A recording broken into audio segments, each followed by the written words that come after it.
Bonsoir et bienvenue à votre 21h30 de ce vendredi 3 janvier 2014 plutôt. 2013, on vient de lui dire adieu. 2014, donc les principaux titres du journal.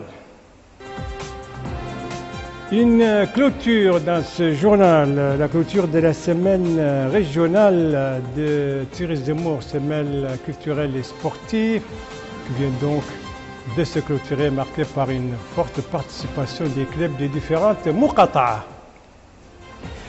Un attentat, celui qui vient de secouer les quartiers sud de Beyrouth, c'était hier, un attentat non encore revendiqué, mais condamné unanimement par la classe politique libanaise. Et puis une négociation, celle des protagonistes au sud du Soudan. Négociation entamée aujourd'hui à Addis Abeba sous l'égide des Ligades, alors que sur les terrains, la situation reste extrêmement tendue. Voilà donc pour le sommaire de ce journal que nous commençons par la semaine régionale du Thierry Zemmour. Une semaine qui vient de s'achever et qui a été marquée par une importante participation des clubs des jeunes des trois Muqata'a de la Wilaya, mais aussi par plusieurs activités culturelles, sportives et artistiques. Des précisions avec Rabia Deida. Après 2 jours de compétition entre les jeunes de la wilaya du Thierry Zemmour, les rideaux sont tombés sur la 3e édition de la Semaine régionale de la culture, organisée en collaboration avec le ministère de la Culture, de la Jeunesse et des Sports. Le festival a donné lieu à des concours en matière de récitation du Saint-Coran, ainsi qu'à des soirées poétiques et musicales, en plus de compétitions sportives. Des prix ont été distribués aux lauréats des 3 Muqata'a de la wilaya, Zoueret, Birumgrain et Fderk. Lors de la cérémonie de clôture, le wali du Thierry Zemmour, M. Abderrahman Ouelmahfouz Ouelkhatri, a dans un mot pour la circonstance mis en relief l'esprit sportif des équipes participantes tout au long de la semaine régionale et apprécié hautement leur rapport. Les jeunes participants à cette semaine régionale ont exprimé leur joie d'avoir pu participer à ce festival et que ça a été l'occasion pour eux de montrer leur talent dans les divers domaines. Une telle semaine régionale aura été l'occasion de favoriser l'épanouissement des énergies et des talents et de l'esprit d'innovation et de créativité des jeunes. Voilà, après Zouera, donc retour à Nouakchott pour une visite au quartier Sokojim PS, une visite qui nous permet de constater la reprise des activités. Là-bas, les rues de ce quartier sont devenues pris de réanimation. Là, ils sont devenus plus réanimés, disons, car la circulation a repris, et c'est là après plusieurs mois d'enclavement, disons aussi, dû à l'eau stagnante. Eh bien, plusieurs de ces rues de quartier Sokojim PS viennent d'être réhabilitées, comme l'a constaté Aminata Khan. Peu à peu et après l'opération d'évacuation des eaux de pluie, la route de la République qui se trouve dans le quartier de la Sokojim PS commence à redevenir praticable. Les habitants retrouvent leurs habitudes d'attente.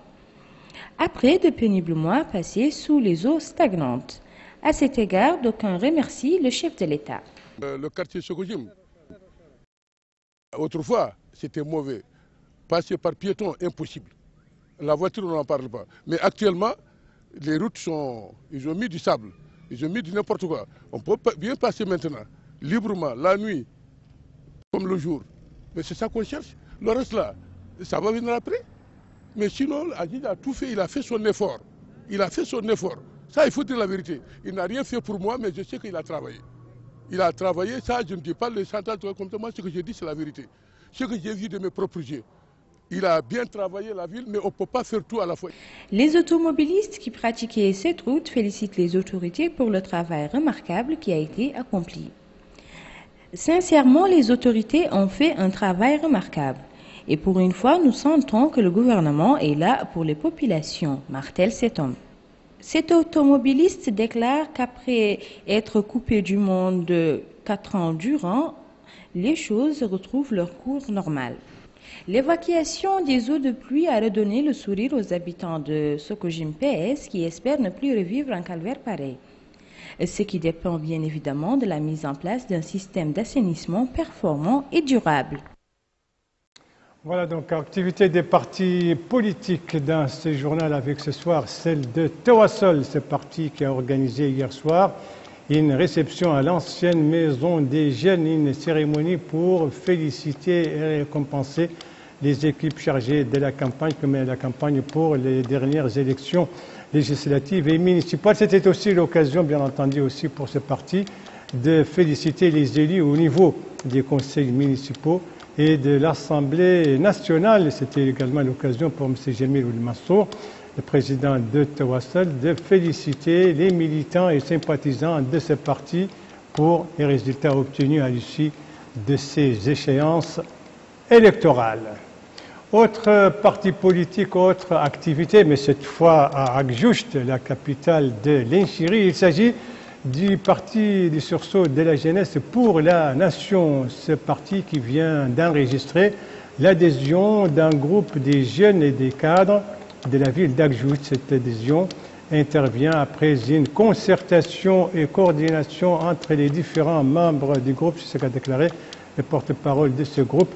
La cérémonie était aussi l'occasion pour le vice-président du parti, Saïd Mohamed Saïd, de saluer cette adhésion, mais également de saluer la décision de créer un tribunal chargé de juger les crimes de l'esclavage, décision, je la rappelle, prise récemment par le Conseil supérieur de la magistrature. Voilà, après la politique, c'est peut-être le temps d'aller prendre un verre de lait frais de chamel ou de vache. C'est naturellement pas ici au studio, mais les Nouakchotoises et les Nouakchotois savent très bien là où il faut prendre, là où trouver ces laits frais, notamment tout au long de certaines avenues très connues de Nouakchott. En tout cas, c'est ce qu'a fait notre confrère Mohamed Lamine Bekkar. Ce cadre naturel est encore vierge dont les jours sont comptés du fait de l'urbanisme galopant et l'un des rares endroits où certains Nouakchottois nostalgiques de la Badia s'exilent pour respirer l'air pur et se reposer un laps de temps du vacarme de la ville. Ici, en présence de ce troupeau de chamelles et de vaches, on se croirait en pleine campagne. En fait, il s'agit d'un petit élevage de bovins et de camélins entretenus par des éleveurs qui fait le bonheur des visiteurs. Ces derniers sont heureux de disposer, selon leur goût, de lait de chamelle ou de vache fraîchement trait. Le litre de lait est écoulé à 600 ouglias car actuellement, dit cet éleveur, en raison de l'hiver, la demande est moins forte. En été, dit-il, le prix du lait augmente. Indifférent à la caméra, cet employé chargé de traire les vaches à la manière traditionnelle explique que la vente du lait baisse pendant la période d'hiver, surtout en ce qui concerne le lait de chamelle. Celui des vaches, plus réchauffant et mieux vendu, nous a-t-il fait savoir. Ces clients, habitués sans doute des lieux, affirment qu'il ne peut pas se passer du lait et qu'il vient souvent ici en acheter. Le prix, dit-il, est abordable, entre 500 et 600 ouguias. Dommage cependant pour lui et ses semblables, car les jours de cette badia de proximité sont comptés, ce qui poussera sans doute les éleveurs et leurs troupeaux à chercher une nouvelle badia plus paisible pour eux et leurs clients en quête de tranquillité. Alors, Mohamed Lamine Bekkar, c'est maintenant où il faut prendre ce verre de lait frais. Merci de suivre la télévision de Mauritanie. La suite du journal, on va commencer par le forcing du secrétaire d'État américain auprès des Israéliens et des Palestiniens. John Kerry est de nouveau en navette entre Jérusalem et Ramallah. Bokar Baylaba. Le secrétaire d'État américain John Kerry s'est forcé de rapprocher ce vendredi les vies d'Israël et des Palestiniens. John Kerry s'entretenait à la mi-journée avec le Premier ministre israélien Benjamin Netanyahou à Jérusalem, après l'avoir rencontré hier pendant 5 heures. L'objectif est d'examiner avec Israéliens et Palestiniens un projet d'accord cadre américain traçant les grandes lignes d'un règlement définitif, à savoir les frontières, la sécurité, le statut de Jérusalem et le sort des réfugiés palestiniens. Et John Kerry, après donc ses entretiens ce matin et cet après-midi avec le Premier ministre israélien, il s'est rendu à Ramallah pour rencontrer donc le président palestinien Mahmoud Abbas. L'objectif, Bokar vient de le dire, l'objectif est donc de tenter de relancer les négociations israélo-palestiniennes, les négociations de paix, et donc trouver un accord cadre en vue donc d'aboutir un accord sur un règlement définitif, chose en tout cas qui semble encore très lointaine, puisque les positions sont encore diamétralement opposées, que ce soit en ce qui concerne le retour des réfugiés ou encore le statut de Jérusalem ou encore la poursuite de la colonisation dans les territoires palestiniens occupés en Cisjordanie à Jérusalem-Est. Voilà donc pour cette tournée, nouvelle médiation, nouvelle tournée du secrétaire d'État américain, la 10e depuis le mois de mars dernier, la 10e donc entre Israéliens et Palestiniens, mais le secrétaire d'État américain se montre à chaque fois optimiste et les observateurs ont constaté que cette fois, cette tournée est beaucoup plus longue que les précédentes. Autre source de tension dans cette région, le Liban. Les Libans, donc dans la tourmente des attentats suicides, des attentats dont le dernier en date s'est produit hier dans un quartier sud de Beyrouth, un fief du Hezbollah, un attentat suicide à la voiture piégée qui n'a pas encore été revendiqué. Bokar Baïlaba. Les enquêteurs continuent de fouiller à la recherche d'indices à Beyrouth au lendemain de l'attentat qui a frappé la banlieue sud de la capitale libanaise. Hier après-midi, un véhicule 4x4 a explosé dans la rue très fréquentée d'Al-Harid. La façade de 3 immeubles a été dévastée ou complètement noircie. Une foule en panique s'est rassemblée autour des lieux, une zone densément peuplée. Cet habitant dit qu'il se trouvait en face d'un restaurant quand la voiture a explosé. Le souffle de la déflagration lui a projeté à 50 mètres. Un autre habitant estime que ce sont les civils qui étaient visés par cet attentat. Pour plusieurs raisons. D'abord, c'était le crépuscule, donc le moment où les gens rentrent chez eux. Ensuite, l'attentat s'est produit dans une zone résidentielle et ouvrière.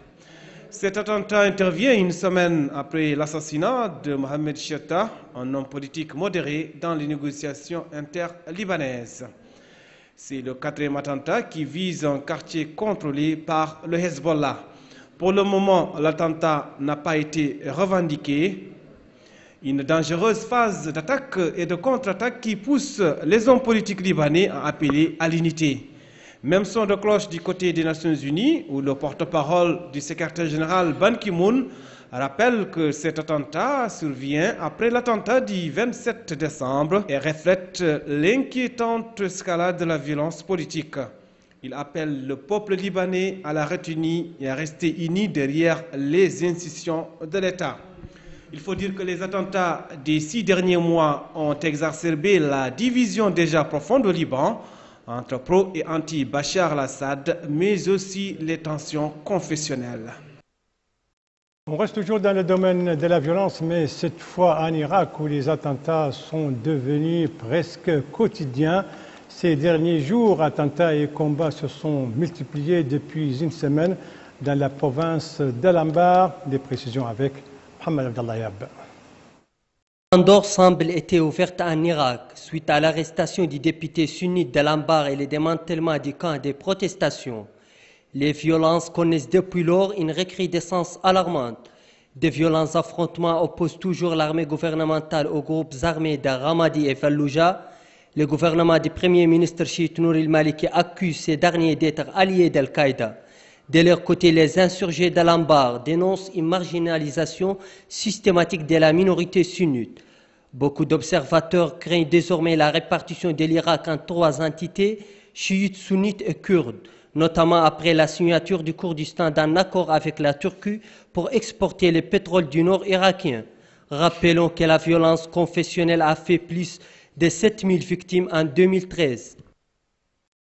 L'actualité africaine à présent avec Madagascar où l'on connaît depuis ce matin les résultats de l'élection présidentielle. Henri Rajoelinaamepane, un candidat soutenu par le président de la transition Ange Radzouane, l'emporte avec 53,5% contre 46,5% à son rival Robinson Jean-Louis, candidat lui de l'ancien président Ravalomanana. Ces résultats complets mais pas encore définitifs ont été fournis par la commission électorale indépendante. Ils doivent être encore validés par la Cour électorale spéciale d'ici 15 jours, et c'est là après examen de tous les recours. Le reste de l'actualité internationale nous conduit ce soir au Cambodge avec ce bras de fer social, particulièrement dans le secteur du textile. Nous conduit également en République centrafricaine où la tension ne cesse de monter avec la visite du ministre français de la Défense et également au Sud-Soudan avec la tension sur les terrains et les combats qui se poursuivent et les négociations qui ont repris aujourd'hui à Addis Abeba. Sur tout cela, on retrouve Bokar Bayraba.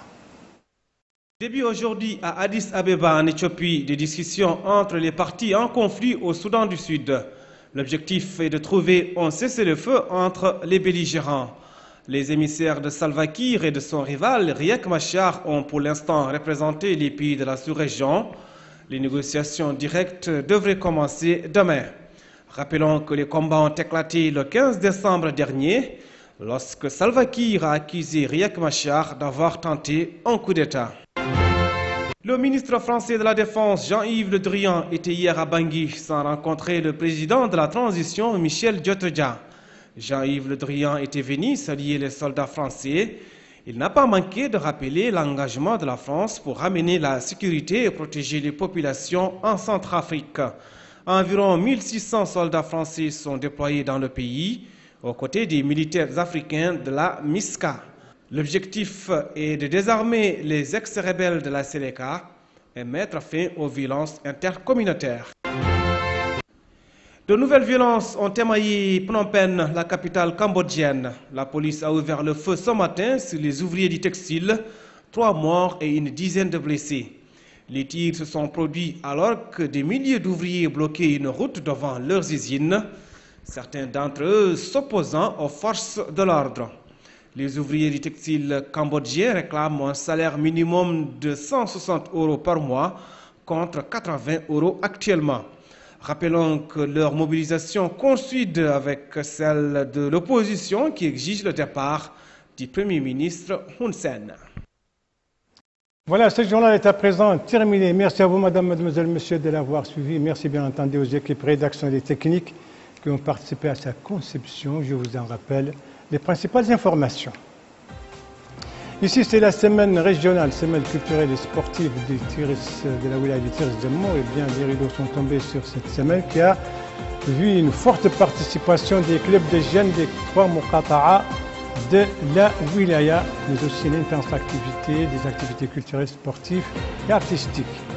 Et ici, c'est cet attentat donc, qui vient de secouer le sud de Beyrouth, fief de Hezbollah, attentat non encore revendiqué, mais qui a été unanimement condamné par la classe politique libanaise, mais aussi sur le plan international. Et ici, ce sont des négociations entre les belligérants du sud du Soudan qui ont commencé aujourd'hui à Addis Abeba, bien sûr d'une manière indirecte sous l'égide des l'IGAD, alors que sur les terrains, les combats se poursuivent et surtout particulièrement à propos autour de la ville de Bor qui est entre les mains des rebelles.